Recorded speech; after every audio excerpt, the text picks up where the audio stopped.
The silk sheets beneath Benita's trembling body still held the warmth of what had just transpired, but the cold realization washing over her was far more devastating than any physical sensation.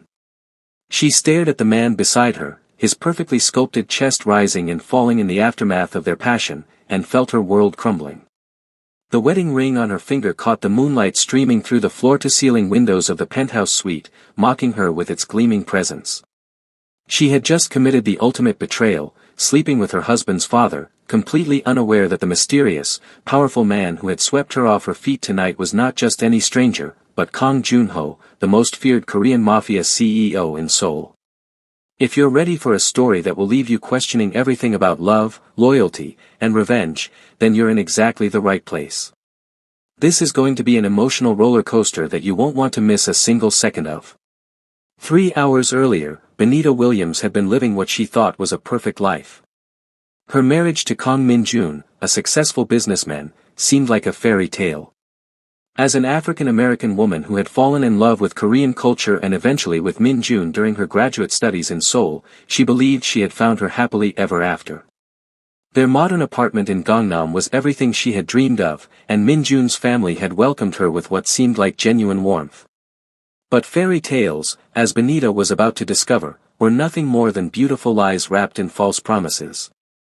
The first crack in her perfect world appeared when she decided to surprise Min-jun at his office with his favorite takeout from the little restaurant they had visited on their first date. She had spent the morning preparing herself, wanting to look perfect for him. Her dark skin glowed with the skincare routine Min-jun had taught her, incorporating Korean beauty secrets that had become part of their intimate bonding rituals. Her natural hair was styled in elegant braids that Min-jun loved to run his fingers through during their quiet moments together. Benita made her way to his company building, her heart light with anticipation. She had even practiced the Korean phrases she wanted to whisper to him, knowing how much it meant to him when she spoke his language.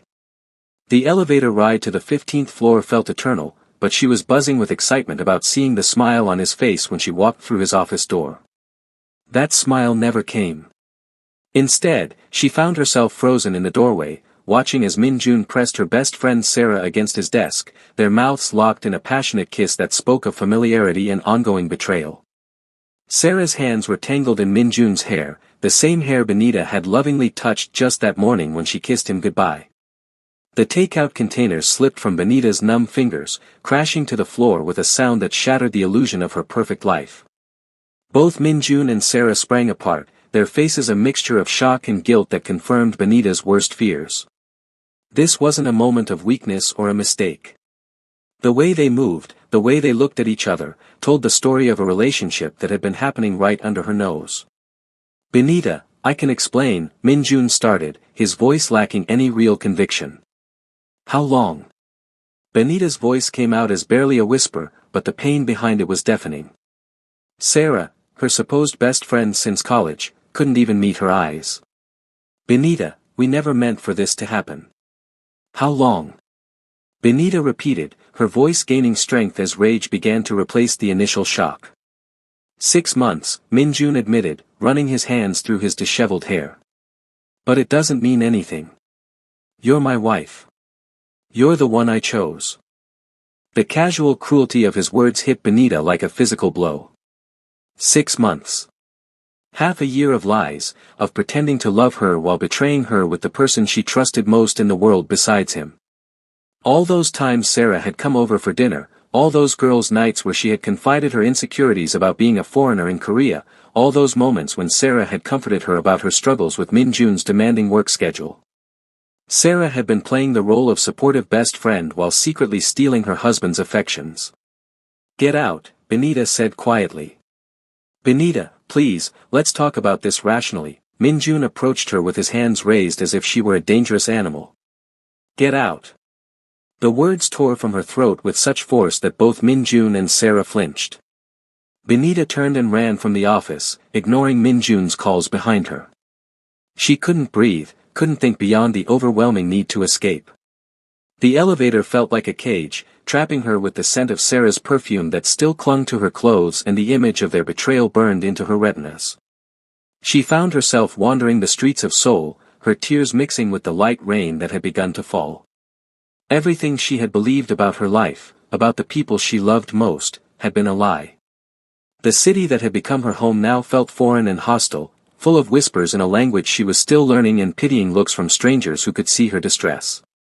Hours passed as she walked aimlessly, her phone buzzing constantly with calls and messages from both Min-jun and Sarah. She turned it off, needing the silence to process the magnitude of what she had discovered. As the sun began to set, painting the Seoul skyline in shades of orange and pink, Benita found herself in Itaewon, the international district where she had first fallen in love with Korean culture. The familiar sights and sounds provided no comfort now. Every happy memory felt tainted by the knowledge that while she had been building what she thought was a life with Min-jun, he had been building something else entirely with Sarah.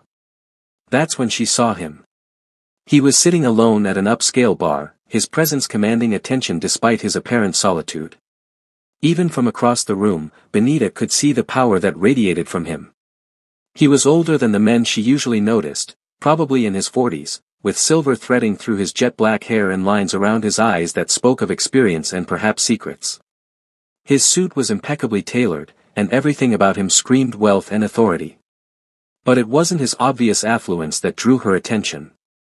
It was the loneliness she recognized in his posture, the way he held his whiskey glass as if it were the only friend he had left in the world.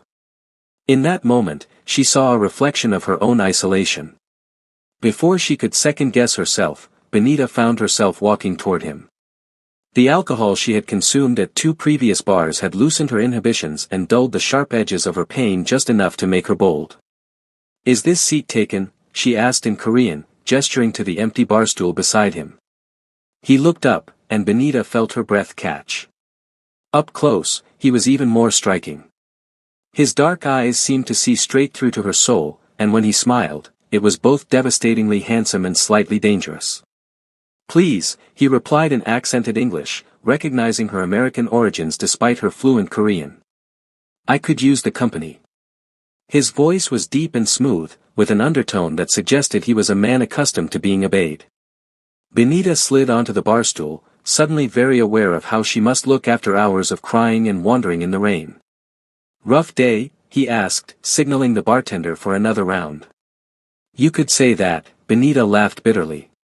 "My husband is cheating on me with my best friend. So yes, it's been absolutely wonderful." She expected sympathy or perhaps awkward silence, but instead, the stranger's eyes flashed with something that looked almost like understanding. "Betrayal is a special kind of pain," he said quietly. "It changes you in ways you never expect." There was something in his voice that suggested he spoke from experience. Benita studied his profile as he took a sip of his whiskey, noting the tension in his jaw and the way his fingers gripped the glass. "You sound like you know what you're talking about." "I do." He turned to face her fully, and Benita felt a jolt of attraction that caught her completely off guard. "My name is Junho." "Benita." They shook hands, and the contact sent electricity shooting up her arm.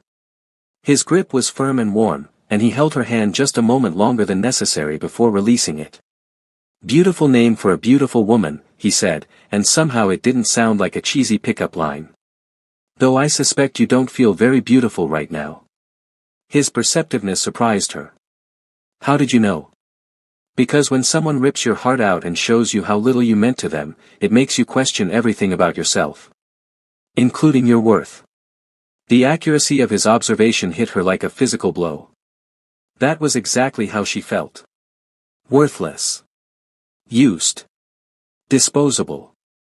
"What do you do when that happens?" she asked, genuinely curious about his answer. Junho's smile turned predatory, and for a moment, Benita glimpsed something dark and dangerous beneath his polished exterior. "You remind yourself of your power. You take back control." Before she could ask what he meant by that, he had signaled the bartender again and was ordering them both another drink. The conversation flowed easily after that, moving from their mutual experiences with betrayal to lighter topics. Junho was incredibly well-traveled and spoke multiple languages fluently. He told her stories about his business ventures, though he was vague about the specifics of what he did for work. "Import and export," he said with a smile that didn't quite reach his eyes when she asked directly. "Very boring stuff, really." Benita found herself laughing for the first time in what felt like years as he regaled her with tales of business trips gone wrong and cultural misunderstandings. He was charming and attentive, asking about her work as a translator and her experiences adapting to life in Korea. Unlike Min-jun, who had always seemed distracted even during their conversations, Jun-ho gave her his complete attention. As the evening wore on and the alcohol continued to flow, the space between them seemed to shrink.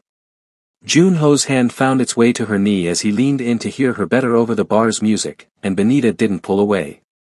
His touch was electric, awakening sensations she hadn't felt in months. Min-jun had become increasingly distant in recent weeks, and now she understood why. He had been getting his needs met elsewhere.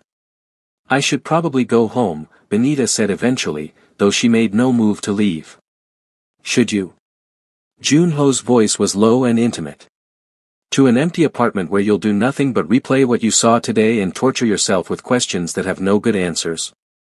He was right, and they both knew it. The thought of returning to the space she had shared with Min-jun, surrounded by reminders of their life together, was unbearable. "I have a penthouse nearby," Jun-ho continued, his thumb tracing small circles on her knee. "With an incredible view of the city. Sometimes changing your perspective helps you see things more clearly." Benita knew exactly what he was offering, and she knew exactly why she was going to say yes. It wasn't just about revenge against Min-jun, though that was certainly part of it. It was about reclaiming her power, her sexuality, her right to be desired by someone who actually wanted her. "Show me," she whispered. The ride to his penthouse was charged with sexual tension. Jun-ho's chauffeur-driven Mercedes was luxurious beyond anything Benita had experienced, with leather seats that probably cost more than her monthly salary and a sound system that filled the space with soft jazz. Jun-ho sat close enough that she could smell his cologne, a sophisticated blend that was nothing like the drugstore scents Min-jun favored. His penthouse was breathtaking, occupying the entire top floor of one of Seoul's most exclusive buildings.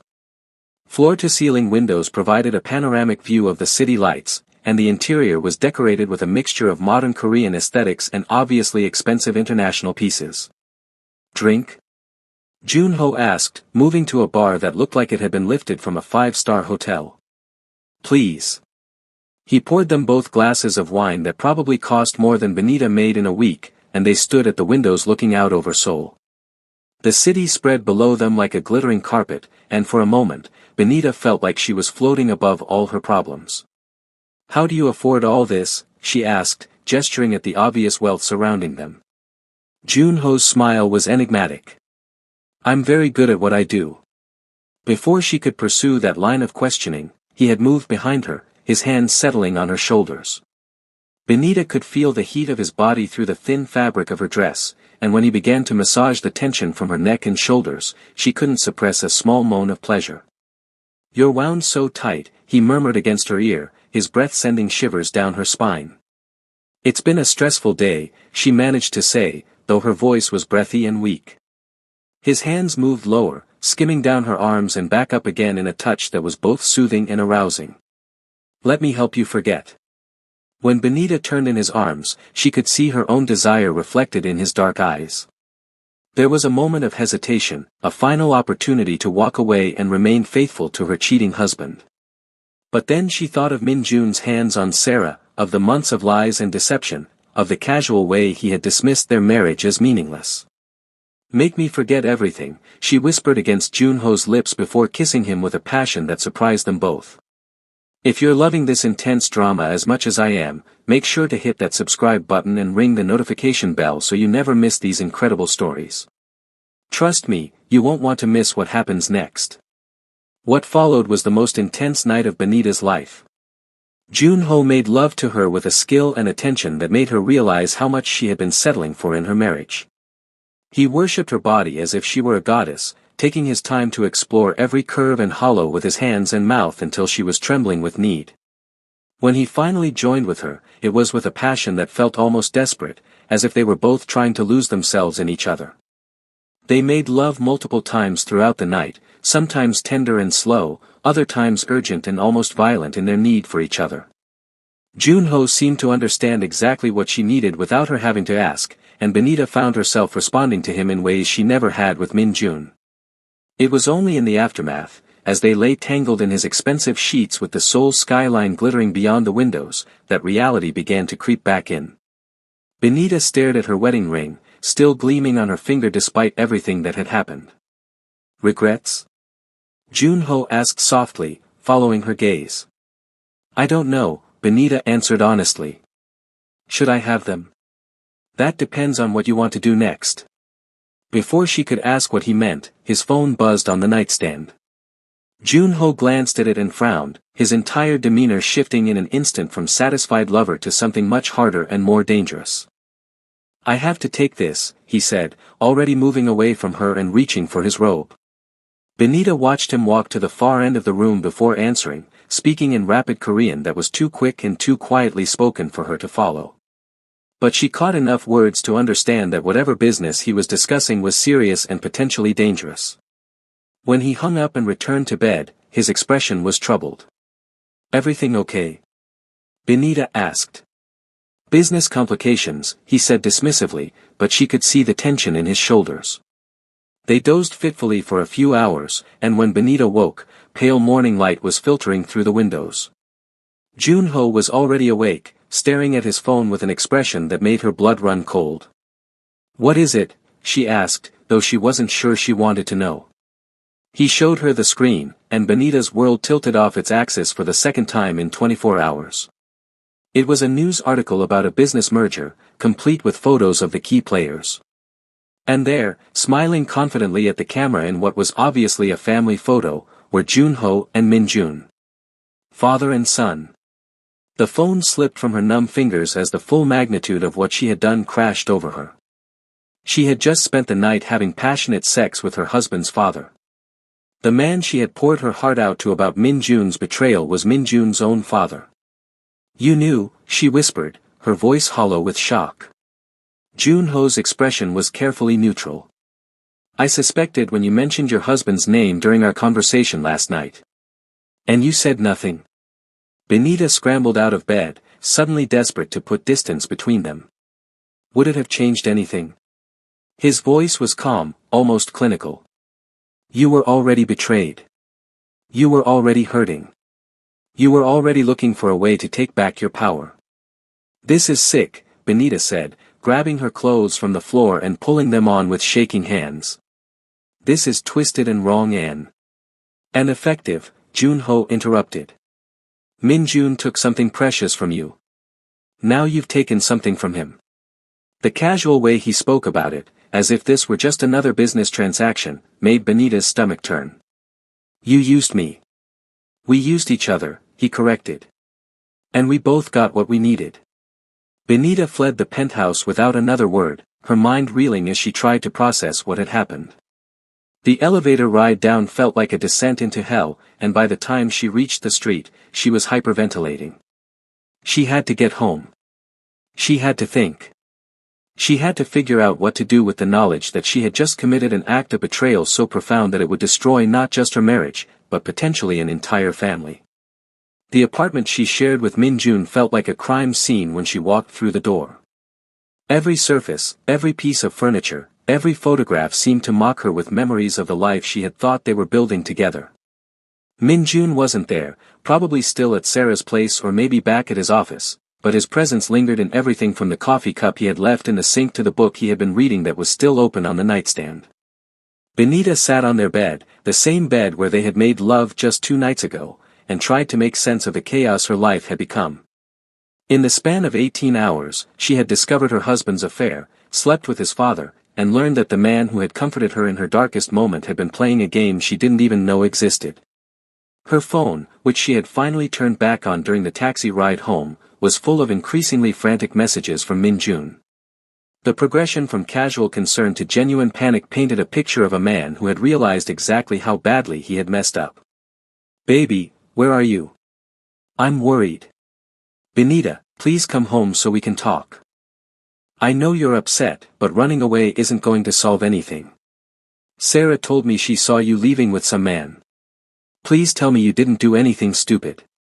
The irony of that last message almost made her laugh.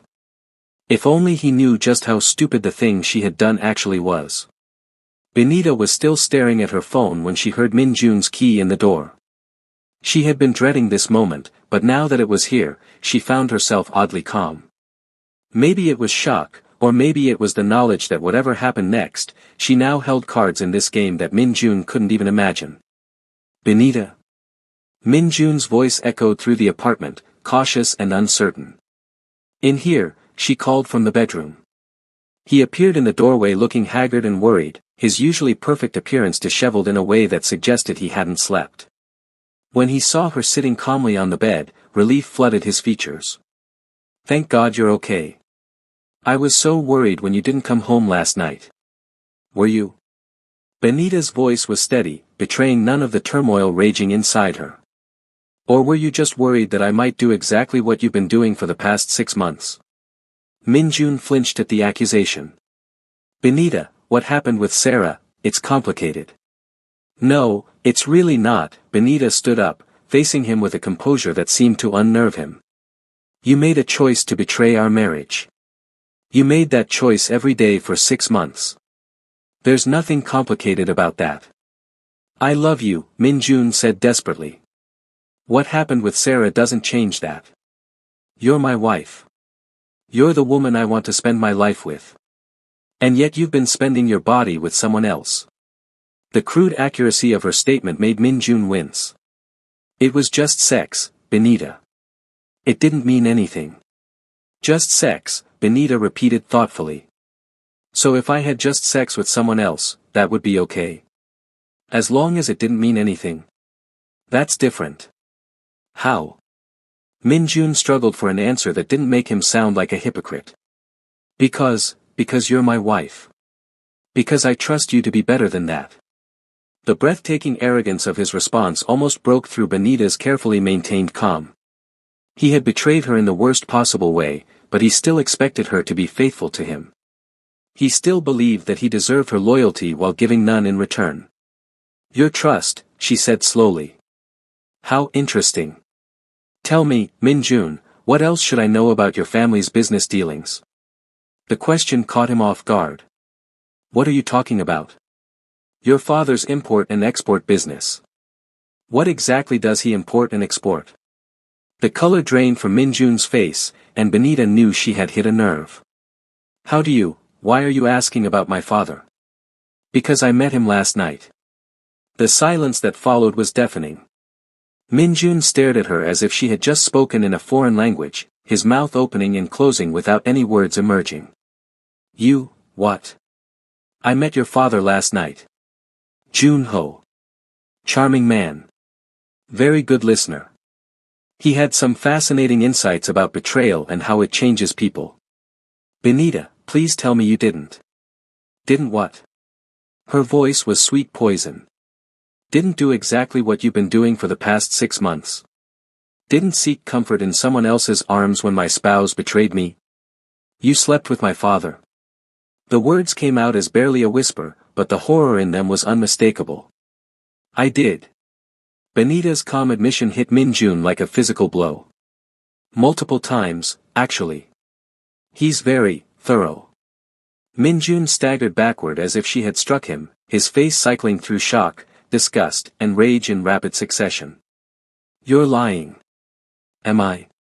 Benita pulled out her phone and showed him a selfie she had taken in Junho's bathroom mirror that morning, her hair tousled and her lips swollen from kissing, with enough of the expensive penthouse visible in the background to confirm her story. The photo hit Min Jun like a sledgehammer. He doubled over as if in physical pain, one hand pressed to his stomach while the other gripped the doorframe for support. How could you? He gasped. The same way you could spend 6 months fucking my best friend, I imagine. Benita's voice remained steady, but there was steel beneath the calm. The same way you could lie to my face every single day while pretending to be a devoted husband. That's different. Sarah isn't, she's not my father.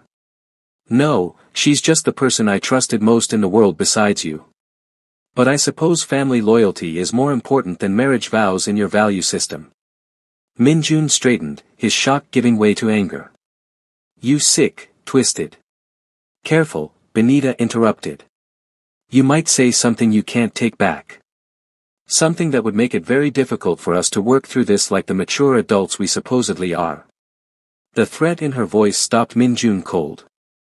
He stared at her as if seeing her for the first time, this calm, controlled woman who bore little resemblance to the tearful wife who had discovered his affair yesterday. "What do you want?" he asked quietly. "I want you to understand something," Benita replied. "You don't get to be the victim here. You don't get to be outraged or hurt or betrayed. You gave up those rights when you chose to cheat on me. So this is revenge. This is consequences." She moved closer to him, and he actually took a step back. "You taught me that marriage vows are just suggestions. That fidelity is optional. That the person who loves you most can be discarded whenever something more appealing comes along. I'm a very good student, Min-jun. I learn fast." The conversation was interrupted by the buzzing of Min-jun's phone. He glanced at it and went pale. "It's my father," he said, his voice hollow. "You should probably answer that." Min-jun's hands shook as he accepted the call, putting it on speaker with a look that begged Benita not to say anything that would make this worse than it already was. "Min-jun." Junho's voice filled the room, calm and controlled as always. "I think we need to have a family meeting. Bring Benita." "Father, Bring Benita," Junho repeated, and there was something in his tone that suggested this wasn't a request. 1 hour. You know where. The call ended, leaving Min-jun and Benita staring at each other in tense silence. "What kind of family meeting?" Benita asked. "The kind where people disappear," Min-jun said quietly. "Benita, you don't understand what you've gotten yourself into. My father isn't just a businessman. He's dangerous." "Dangerous how?" Min-jun ran his hands through his hair, his composure finally cracking completely. "He's the head of one of Seoul's most powerful crime families. The import and export business is just a front. His real business involves things that would land him in prison for life if the authorities could prove it." The room seemed to tilt around Benita as the final piece of the puzzle clicked into place. The expensive penthouse, the armed driver, the phone call that had made Junho's entire demeanor shift, the way people in the bar had given him a wide berth despite his magnetic presence. She hadn't just slept with her husband's father. She had slept with a Korean Mafia boss. "And you've just dragged both of us into the middle of a situation that could get us killed," Min-jun continued, his voice rising with panic. "Do you have any idea what you've done?" Before Benita could respond, her phone buzzed with a text from an unknown number, "Where something beautiful. Tonight changes everything. Jay." She showed the message to Min-jun, and he actually whimpered. "We have to run," he said frantically. "We have to leave the country right now, before." "Before what?" Benita interrupted. "Before your father decides that I know too much about his business. Before he decides that you're a liability because you can't control your wife. Or before he decides that we're both expendable." The questions hung in the air between them, each one more terrifying than the last. Min-jun sank onto the bed beside her, his head in his hands. "This is all my fault," he said quietly. "If I hadn't cheated, if I had just been a better husband, none of this would have happened." "No," Benita said firmly. "This happened because you made a choice to betray me. What I did last night was my choice. And whatever happens next will be the result of all our choices." She stood up and moved to their closet, pulling out a black dress that she had bought for their anniversary dinner but never worn because Min-jun had cancelled at the last minute to spend the evening with Sarah. "What are you doing?" "Getting dressed for our family meeting," Benita replied, her voice steady despite the fear coursing through her veins. "Because running isn't an option. Your father has resources we can't imagine and connections we can't escape. The only way out of this is through it." "Benita, please," Min-jun begged. "You don't understand what he's capable of." "Then explain it to me." Min-jun was quiet for a long moment, gathering his thoughts or perhaps his courage. When he finally spoke, his voice was barely above a whisper. "My father built his empire by being smarter and more ruthless than everyone around him. People who cross him don't just disappear, they disappear in ways that send messages to anyone else who might be thinking of crossing him. I've spent my entire life trying to stay out of that world, trying to build something legitimate and clean. And yet you still work in the family business. The legitimate parts of it, Min-jun insisted. The construction company, the restaurants, the real import businesses. I've never been involved in the other things. What other things? Min-jun looked at her with haunted eyes. Things you don't want to know about. Things that would give you nightmares for the rest of your life, however long that might be. As Benita applied her makeup, she found herself thinking about the man she had spent the night with. Jun-ho had been charming and attentive, passionate and skilled, but underneath it all, there had been something else. A coldness that she had mistaken for sophistication. A control that she had found attractive but which now seemed sinister. Did he know? She asked suddenly. When he approached me at the bar, did he already know who I was? Min-jun was quiet for so long that Benita turned to look at him. His expression confirmed her worst fears before he even spoke. Probably, he admitted. Father has people watching all of his family members. For security reasons, he claims, but really it's about control. If you were upset enough to spend hours drinking alone in Itaewon, his people would have reported it. So he orchestrated the whole thing. Most likely. The realization should have made Benita angry, but instead, she felt oddly calm. She had been a pawn in someone else's game from the beginning, manipulated by both the man she had married and the man she had slept with. But pawns could become queens if they survived long enough to reach the other side of the board. Then we play the game better than he expects, she said, applying her lipstick with steady hands. What do you mean? I mean that your father isn't the only one who can use people to get what they want. He wanted to hurt you by using me. Fine. But he also showed me exactly how little regard he has for women like me. He thinks I'm just another pawn to be moved around his chessboard. Aren't you?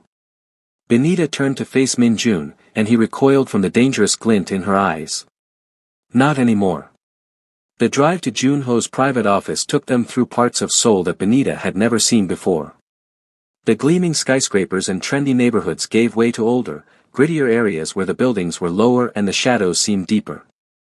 Min-jun grew more tense with every mile, his hands gripping the steering wheel so tightly that his knuckles were white. Remember, he said for the third time, don't say anything unless he asks you directly.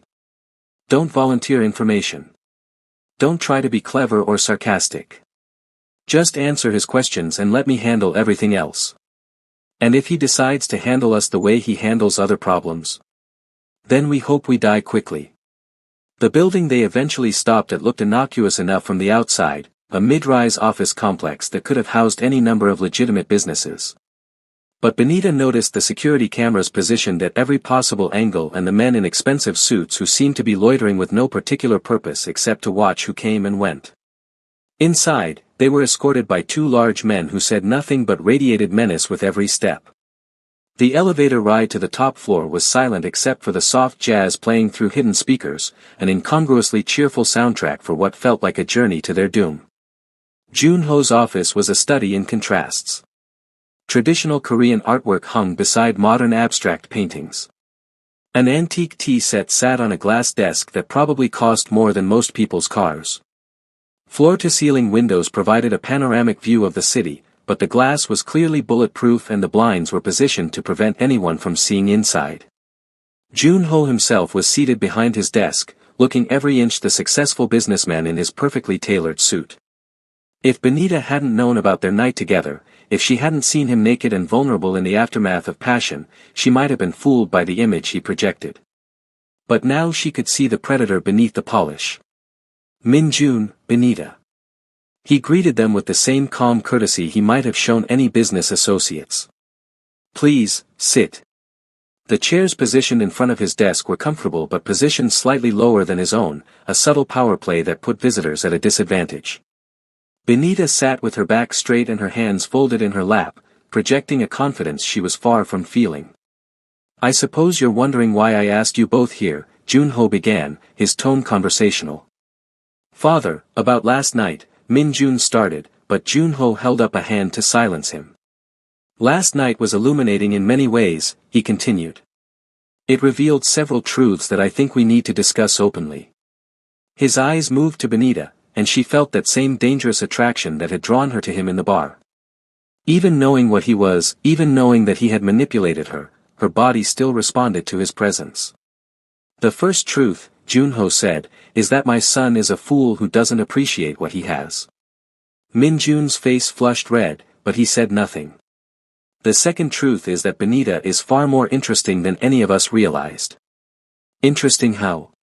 Benita asked, ignoring Minjun's panicked look. Junho smiled, and it was the same smile that had charmed her in the bar, equal parts seductive and threatening. Most women in your situation would be hysterical by now. Crying, begging for forgiveness, making promises they couldn't keep. But you're sitting there like you're at a business meeting, calculating your next move. Maybe I'm just in shock. Maybe. Or maybe you're exactly what this family needs. The comment sent a chill down Benita's spine. What do you mean? Instead of answering directly, Junho stood and moved to the windows, looking out over the city he controlled through fear and violence. Minjun has always been weak, he said matter-of-factly, as if discussing the weather. Too soft for the family business, too principled for the realities of our world. I had hoped that marriage might strengthen him, give him something worth fighting for. I tried to be a good husband, Minjun protested weakly. You tried to live in a fantasy, Junho corrected. You thought you could have a normal life, a normal marriage, normal problems. But normal people don't have fathers like me. He turned back to face them, and Benita saw something in his expression that made her blood run cold. Which brings us to the third truth that last night revealed, he continued. My son's marriage is over. Father, please, Minjun said desperately. We can work through this. Benita and I can rebuild. With what? Junho's voice cracked like a whip. Trust. Respect. Love. You destroyed all of those things when you decided to betray your wife with her best friend. But you slept with her. Minjun's voice rose to almost a shout. You're my father. I'm also a man who recognizes an opportunity when he sees one, Junho replied calmly. Your wife came to me broken and seeking revenge. I simply provided her with the tools she needed. Tools for what? For becoming who she was always meant to be. The conversation was interrupted by a knock on the door. One of the large men who had escorted them upstairs entered and whispered something in Junho's ear that made his expression darken. Excuse me for a moment, he said, moving to his desk and picking up a phone. The conversation that followed was in rapid Korean, too fast for Benita to follow completely, but she caught enough words to understand that something had gone wrong with one of his business operations. Someone had betrayed him, someone was going to pay, and the consequences were going to be severe. When he hung up, his entire demeanor had shifted. The charming businessman was gone, replaced by something much darker and more dangerous. It seems we have a more pressing matter to discuss, he said, his voice deadly quiet. Someone has been feeding information about our operations to the police. Someone close to the family. Minjun went pale. Father, you can't think that I... No, Junho interrupted. You're too weak to betray me, and too stupid to do it successfully. But someone has been talking, and the timing is very interesting. His eyes moved to Benita, and she felt the weight of his suspicion like a physical force. You think I'm a police informant? She asked, unable to keep the disbelief out of her voice. I think you're a woman with nothing left to lose who appeared in my son's life at a very convenient time for anyone wanting to get close to this family. The accusation hung in the air between them like a loaded gun. Benita realized that this entire meeting had been a setup, a way for Junho to gauge her reactions and determine if she was a threat to his organization. If I were working for the police, she said carefully, don't you think they would have arrested you already? I've been in your penthouse, in your bed, in your most private spaces. If I were recording conversations or gathering evidence, wouldn't they have acted by now? Maybe you're not working for the Korean police, Junho mused. Maybe you're working for someone else. The Americans, perhaps. The FBI has been very interested in Korean organized crime lately. You're paranoid. I'm alive, he corrected. In my business, the paranoid ones are the only ones who survive. The tension in the room was suffocating. Min Jun looked like he was about to have a panic attack, and Benita could feel Junho's suspicion wrapping around her like a noose. She needed to do something to shift the dynamic, to prove her loyalty or at least create enough doubt to keep them all alive. "If you really think I'm working against you," she said slowly, "then you have a problem." "How so?" "Because if I am what you think I am, then I already know enough to destroy you. Which means you have two choices, trust me or kill me. And if you kill me, you'll never know for sure whether I was really a threat or just a woman who got caught up in your family's dysfunction." The boldness of her statement seemed to surprise Junho. He studied her for a long moment, his dark eyes searching her face for any sign of deception. "And if I choose to trust you? Then you get something much more valuable than another victim," Benita replied. "You get an ally who understands exactly how dangerous this world is and who has every reason to want to survive in it." "What makes you think I need allies?" "Because someone close to you is feeding information to your enemies, and you don't know who it is.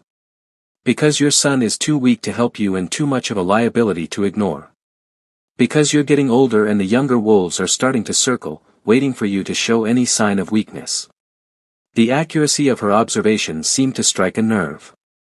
Junho's jaw tightened, and for a moment, Benita thought she might have pushed too hard. But then his expression shifted, and she saw something that might have been respect in his eyes. "You're either very brave or very stupid," he said finally. "Maybe both," Benita admitted. "But I'm also right." Junho was quiet for a long moment, weighing his options. When he finally spoke, his voice was thoughtful rather than threatening. "There is a way you could prove your loyalty," he said slowly. "How?" "By helping me identify the person who's been betraying us. I don't know anything about your business operations." "No, but you know people. You're a translator, which means you're good at reading between the lines, understanding subtext, picking up on things that others might miss." Benita felt a chill of understanding. "You want me to spy on your own people? I want you to observe them. Listen to their conversations, watch their behavior, report back to me about anything that seems unusual or suspicious." "And if I say no?" Junho's smile was cold as winter. "Then we'll have to assume that your reluctance to help stems from divided loyalties." It wasn't really a choice, and they all knew it. Benita looked at Min Jun, who was staring at his hands with the expression of a man watching his world collapse around him. He had brought this on all of them with his infidelity, but she was the one being asked to pay the price. "What exactly would you want me to do?" she asked. "Attend family gatherings. Social events. Business dinners. Be my son's wife in public while you help me protect this family from its enemies. And in private?" The question hung between them, loaded with implications that made Min Jun flinch visibly. "In private," Junho said carefully, "you would continue to be exactly what you were last night. A woman who understands the value of strategic relationships." The euphemism didn't disguise what he was really asking. He wanted her to continue sleeping with him while pretending to be married to his son. He wanted to use her as both a spy and a mistress while Min Jun played the role of the unknowing cuckold. "That's sick," Min Jun said quietly, finally finding his voice. "That's survival," Junho corrected. "And it's the only option I'm offering." Benita looked between father and son, seeing her future stretched out before her in all its twisted complexity. She could refuse and almost certainly die. She could agree and become a permanent prisoner in a web of lies and manipulation. Or she could find a third option, one that none of them saw coming. "I'll do it," she said finally, and watched relief flood Min Jun's features. "But I have conditions." Junho raised an eyebrow. "You're hardly in a position to negotiate." "Aren't I?" Benita stood and moved to the windows, mimicking his earlier power play.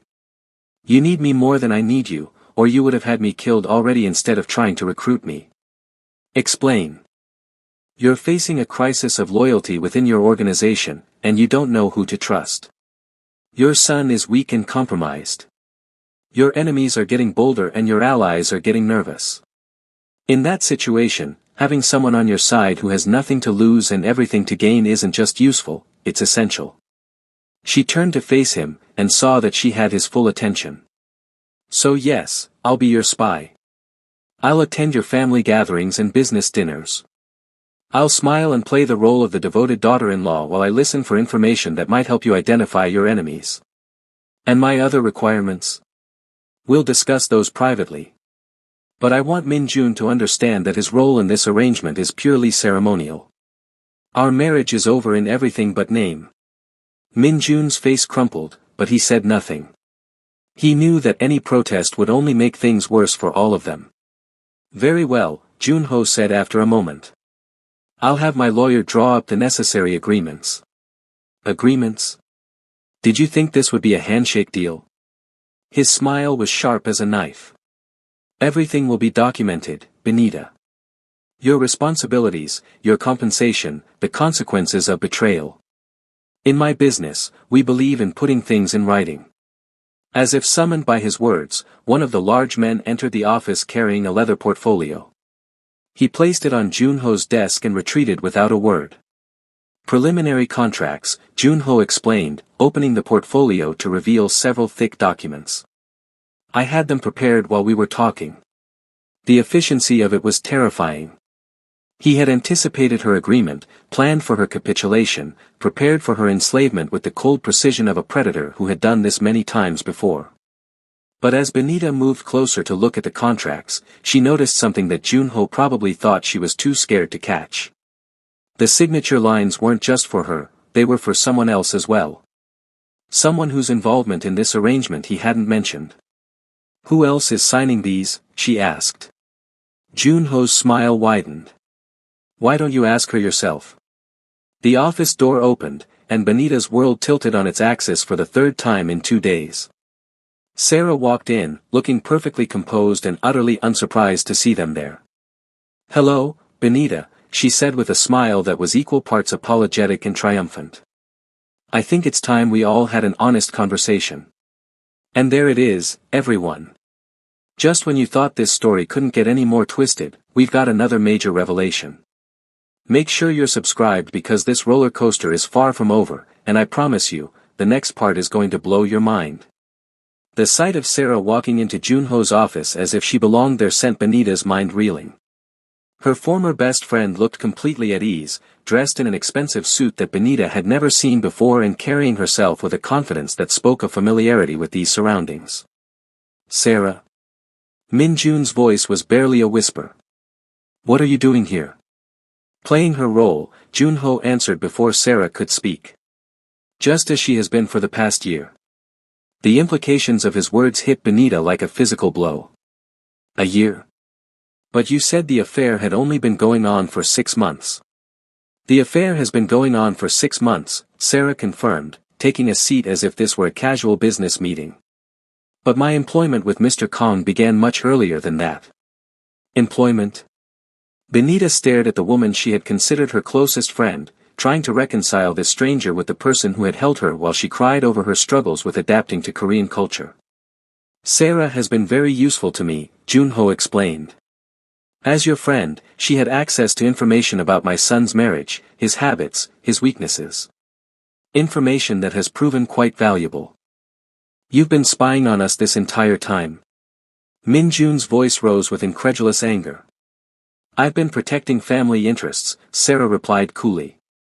Your father needed to know if you were truly committed to the family business or if your marriage to an outsider was making you soft. And what was your conclusion? Benita asked, though she suspected she already knew the answer. That Min Jun was becoming a liability, Sarah said matter-of-factly. Too sentimental, too concerned with maintaining a normal life, too willing to distance himself from the family's core operations. The affair was designed to accelerate that process. The casual cruelty of it took Benita's breath away. You seduced him to destroy our marriage? I seduced him because it was my job, Sarah corrected. And because it was surprisingly easy.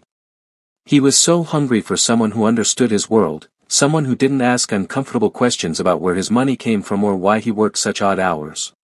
Min Jun looked like he had been gutted. You never cared about me at all.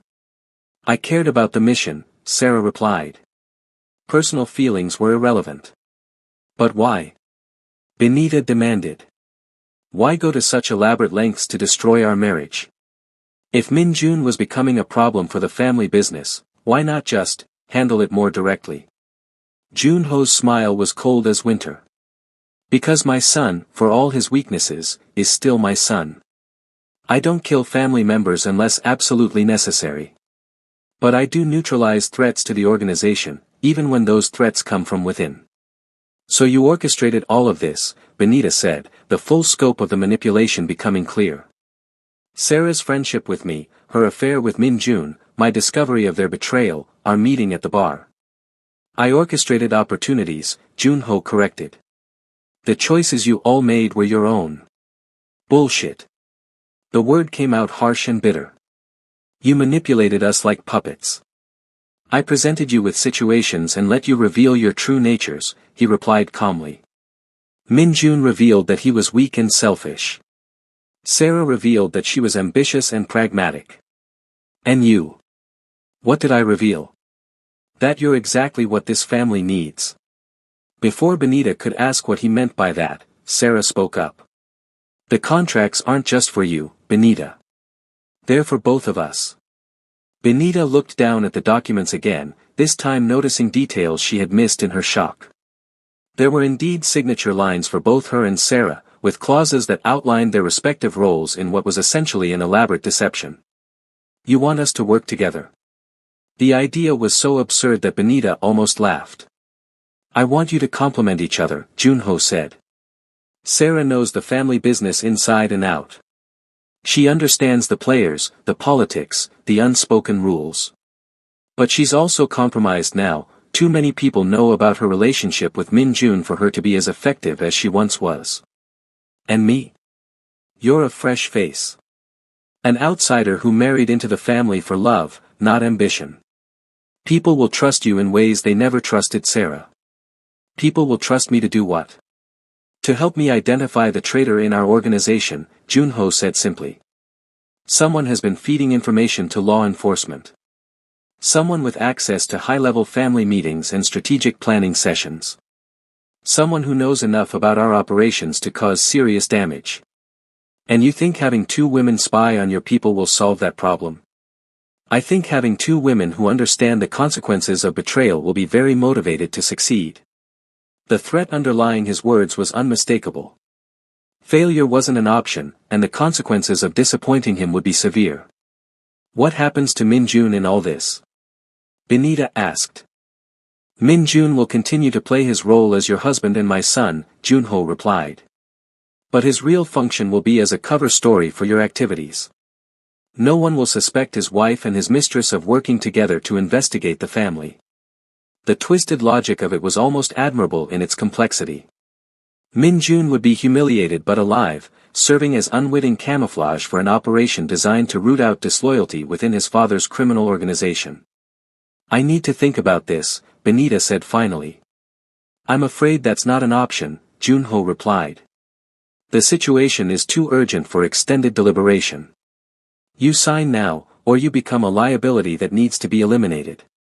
The finality in his voice left no room for argument. Benita looked at Sarah, who was watching her with an expression that might have been sympathy if it weren't coming from someone who had betrayed her so completely. If I do this, Benita said slowly, what guarantee do I have that you won't eliminate me once I've outlived my usefulness? The same guarantee anyone in this business has, Junho replied. Success breeds security. Make yourself indispensable, and you'll find that your continued existence becomes a priority. And if I refuse? Then you'll join the long list of people who underestimated the consequences of crossing this family. Benita picked up the pen that had been placed beside the contracts, weighing it in her hand as if it were a weapon rather than a simple writing instrument. In many ways, it was both. Her signature would be the ammunition used to fire her old life into oblivion, but it might also be the weapon she could eventually use to destroy the people who had manipulated her into this position. Before I sign, she said, I want to know one thing. What? Was any of it real? Your attraction to me, the way you made love to me, the connection I thought we had? For the first time since she had learned his true identity, Junho's carefully controlled expression faltered slightly. Something that might have been genuine emotion flickered across his features before being quickly suppressed. Some things are more complex than they appear, he said quietly. It wasn't the answer she had hoped for, but it was more honest than she had expected. Benita signed her name with quick, decisive strokes, committing herself to a path she couldn't fully see but knowing that it was the only way forward. Sarah signed next, her signature flowing and confident as if she were signing a routine business document rather than agreeing to an elaborate deception that could get them all killed. Excellent, Junho said, gathering the contracts and placing them back in the leather portfolio. Your first assignment begins tonight. Tonight? There's a family gathering to celebrate the success of one of our recent business ventures. All the key players will be there, including several people who have access to the information that's been leaked. It will be the perfect opportunity for you to begin your observations. What exactly are we supposed to be looking for? Sarah asked. Anything unusual. People who seem nervous, conversations that stop when you approach, phone calls that are taken privately. Trust your instincts, if something feels wrong, it probably is. Junho stood and moved to a safe hidden behind one of the traditional paintings on his wall. From it, he removed two small devices that looked like expensive jewelry. Communication devices, he explained, handing one to each woman. They look like decorative pins, but they're actually sophisticated recording and transmission equipment. Anything you say while wearing them will be heard by my security team. So we'll be under surveillance while we're conducting surveillance, Benita observed. Consider it quality assurance, Junho replied with a smile that didn't reach his eyes. As they prepared to leave, Minjun finally found his voice again. Father, what am I supposed to do while they're working together? You're supposed to play the role of the devoted son and husband, Junho replied. Smile, make small talk, and try not to do anything that makes this family look weak. The dismissal in his tone was crushing. Minjun had gone from golden son to irrelevant prop in the span of a single conversation, and everyone in the room knew it. And after tonight? Benita asked as they reached the door. After tonight, we see how well you perform under pressure, Junho replied.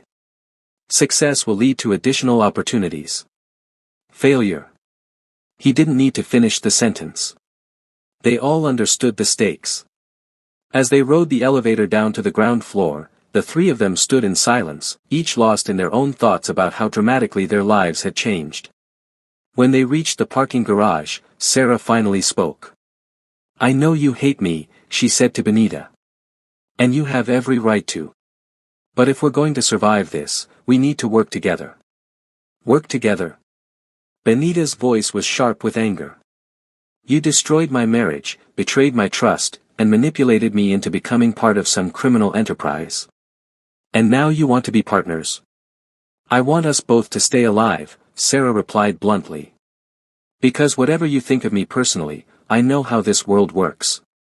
And I know what happens to people who disappoint Junho. What happens? They disappear.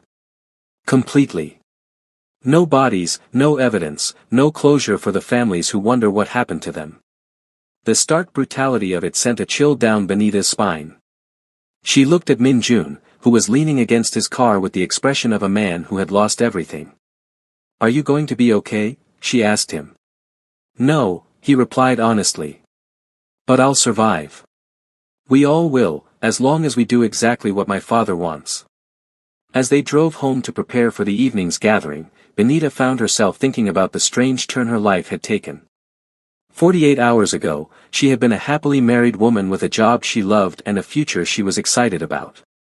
Now she was essentially a spy for the Korean Mafia, bound by contracts that made her a prisoner of circumstances she never could have imagined. But as terrifying as her situation was, she also felt something she hadn't expected, a sense of purpose. For the first time in her marriage, she wasn't just Minjun's wife or an outsider trying to fit into Korean society. She was a player in a game that mattered, with skills that were valued and a role that was essential.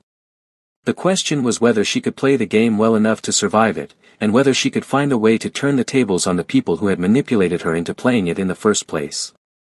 The family gathering was being held at an exclusive restaurant that Junho owned, the kind of place where reservations were impossible to get unless you knew the right people or had the right connections.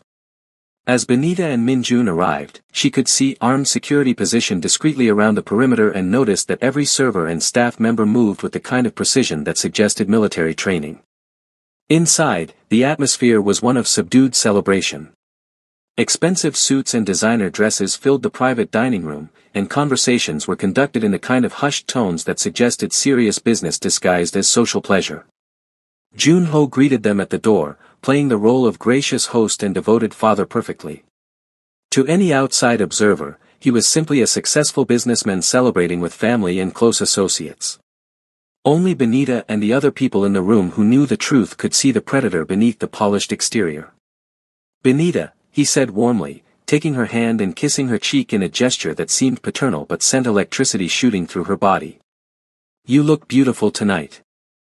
The black dress she had chosen fit her perfectly, elegant enough for the occasion but not so formal as to attract unwanted attention. The communication device Junho had given her was pinned to her lapel like an expensive brooch, its sophisticated technology hidden behind a facade of simple jewelry. Sarah arrived shortly after them, playing the role of Minjun's girlfriend with an ease that suggested she had done this many times before. She greeted Benita with an air kiss and a smile that would have seemed genuine to anyone who didn't know the truth about their relationship. "It's so good to see you," she said, her voice warm with false affection. "I've missed our girls' nights." The casual cruelty of the comment, referencing their old friendship as if it were something that could be resumed rather than something that had been destroyed by betrayal, made Benita's jaw clench. But she forced herself to smile and play along. "We should definitely catch up soon," she replied, matching Sarah's fake warmth with her own. As the evening progressed, Benita found herself studying the other guests with new eyes. These weren't just successful businesspeople and their families, they were the inner circle of a criminal organization, each one playing their part in an elaborate performance designed to disguise illegal activities behind a facade of legitimate success. She recognized some faces from news articles about Korean business leaders, people who were regularly featured in financial magazines and society pages. The cognitive dissonance of seeing them in this context was jarring, pillars of the community who were apparently also involved in activities that would land them in prison for life if the authorities could prove their involvement. "Overwhelming, isn't it?" Sarah appeared at her elbow, following her gaze across the room. "Which part?" "Realizing that nothing is what it seems. That the successful, respectable people you read about in newspapers are actually criminals hiding in plain sight. Is that what you thought when you first got involved with this?" Sarah considered the question for a moment. "I thought I was in over my head and that I needed to be very careful not to drown. And now? Now I know that the water is much deeper than I originally thought, and that the only way to avoid drowning is to learn to swim with the sharks." Their conversation was interrupted by the arrival of a man Benita didn't recognize, tall, well-dressed, with the kind of nervous energy that suggested he was either very excited about something or very scared. He moved through the room greeting people, but Benita noticed that several conversations seemed to die down when he approached. "Who is that?" she asked Sarah quietly. "Park Sang-min. He's one of Junho's lieutenants, responsible for coordinating with our contacts in law enforcement. He bribes cops. Among other things. But lately, Junho has been questioning his loyalty." "Why?" "Because too many operations that Park had advanced knowledge about have been compromised lately." Benita watched Park more carefully, noting the way he kept checking his phone and the fact that he seemed to be avoiding direct conversation with Junho despite being at a family gathering. When he excused himself to take a phone call, stepping out onto the restaurant's private balcony, she made a decision. "I need some air," she told Sarah, who nodded in understanding. Benita made her way to the balcony as casually as possible, timing her arrival to coincide with the end of Park's phone conversation. He was just hanging up when she stepped outside, and the expression on his face when he saw her was one of poorly concealed panic. "Mrs. Kong," he said, bowing slightly.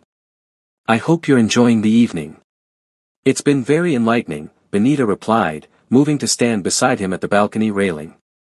"Beautiful view from here." "Yes, Mr. Kong always chooses venues with the best perspectives." There was something in his tone that made Benita look at him more carefully. He was sweating despite the cool evening air, and his hands were shaking slightly as he put his phone back in his pocket. "Are you feeling all right?" she asked. You seem nervous. Just tired, he replied quickly. It's been a long week. But as he spoke, Benita noticed something that made her blood run cold.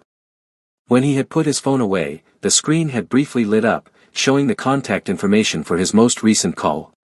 And the name displayed was one that every Korean knew, Detective Kim Jong-soo, the prosecutor who had made his career targeting organized crime. Park had just finished a phone call with one of the most prominent anti-mafia investigators in Seoul. At a gathering of the city's most powerful crime family. Benita forced herself to maintain casual conversation for a few more minutes before excusing herself and returning to the dining room. Her heart was pounding as she processed what she had discovered. She had found the traitor, the person who had been feeding information to law enforcement. But knowing who it was and proving it were two different things. And she suspected that making an accusation without ironclad evidence would be the last mistake she ever made. The rest of the evening passed in a blur of forced conversation and careful observation. Benita watched Park interact with other family members, noting his behavior and looking for additional evidence that might support what she had seen on his phone. When the gathering finally ended and guests began to leave, Junho approached her with a casual air that didn't quite disguise his intense interest in what she might have learned. Productive evening, he asked quietly. Very, Benita replied. We should talk privately tomorrow. Something urgent? Something that shouldn't wait much longer. Junho's eyes sharpened with interest, but he simply nodded and moved on to saying goodbye to other guests. As Benita and Min-jun drove home, she found herself replaying the evening's events in her mind. She had successfully identified what appeared to be a serious security threat to Junho's organization. But she also knew that delivering this information would make her complicit in whatever consequences Park would face for his betrayal. In the criminal world Junho inhabited, traitors didn't get second chances or opportunities to explain themselves. They simply disappeared, leaving behind nothing but warnings for anyone else who might be considering disloyalty. By tomorrow, Benita would have blood on her hands. The question was whether she could live with that, and whether surviving in this new world was worth the price she would have to pay. Alright everyone, we're really getting into the thick of things now. If you're loving this intense story of betrayal, revenge, and dangerous games, make sure to subscribe and hit that notification bell. And let me know in the comments, do you think Benita should expose Park, or try to find another way? This story is about to take another shocking turn.